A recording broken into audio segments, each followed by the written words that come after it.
નમો ગંગે મિત્રો, આજે આપણે ગંગાની સંપૂર્ણ વાર્તા જાણીશું.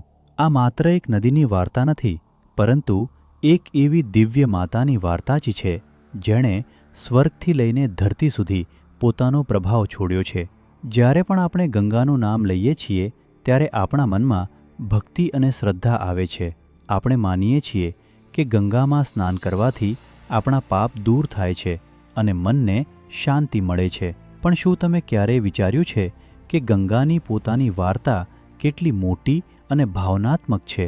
એક સમય એવો પણ હતો જ્યારે આ જ ગંગાએ પોતાના જ 7 બાળકોને જન્મ પછી તરત જ પાણીમાં વહાવી દીધા હતા. આ સાંભળીને મનમાં પ્રશ્ન થાય છે કે એક માં આવું કેવી રીતે કરી શકે? આ વાતને સમજવા માટે આપણે શરૂઆતથી જાણવું પડશે. ગંગાનો જન્મ ભગવાન વિષ્ણુના ચરણોમાંથી થયો હતો. જ્યારે તેમણે વામન અવતાર લઈને 3 પગમાં સમગ્ર બ્રહ્માંડ માપ્યો, ત્યારે તેમના ચરણમાંથી નીકળેલું પવિત્ર જળ જ ગંગા બની ગયું. એટલા માટે ગંગાને વિષ્ણુપદી પણ કહેવામાં આવે છે. શરૂઆતમાં ગંગા સ્વર્ગમાં વહેતી હતી અને દેવતાઓ તેમના જળથી પવિત્ર થતા હતા. સમય પસાર થયો અને એક દિવસ અષ્ટવસુ નામના 8 દેવતાઓથી એક મોટી ભૂલ થઈ ગઈ. તેમણે મહર્ષિ વસિષ્ઠની કામધેનુ ગાય ચોરી લીધી.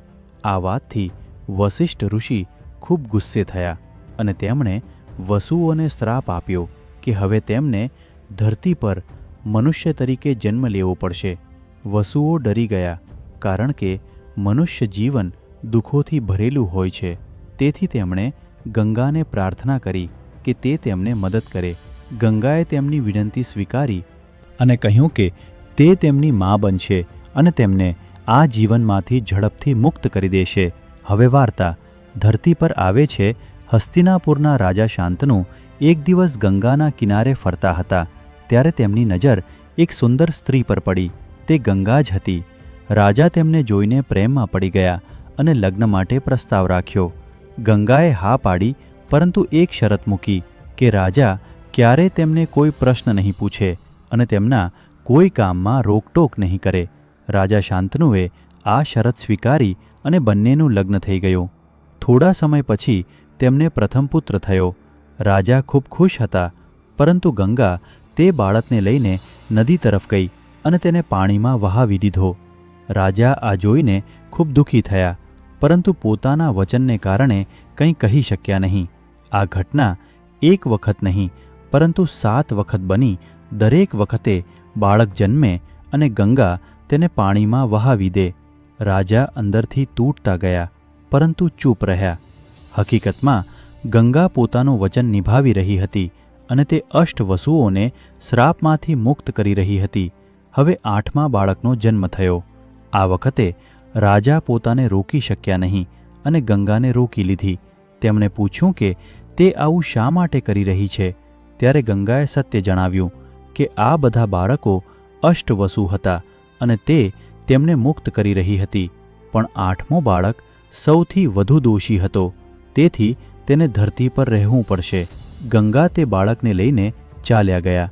સમય પસાર થયો અને એ જ બાળક મોટો થઈને દેવવ્રત બન્યો. ગંગાએ તેને મહાન ગુરુઓ પાસેથી શિક્ષણ અપાવ્યું. પછી તે પોતાના પિતાના પાસે પાછો આવ્યો. દેવવ્રતે પોતાના પિતા માટે એક મહાન પ્રતિજ્ઞા લીધી કે તે જીવનભર લગ્ન નહીં કરે અને રાજ્યની સેવા કરશે. આ ભયંકર પ્રતિજ્ઞાને કારણે તેને ભીષ્મ નામ મળ્યું. ગંગાનું કામ પૂર્ણ થયું અને તે નદીના સ્વરૂપમાં વહેવા લાગી.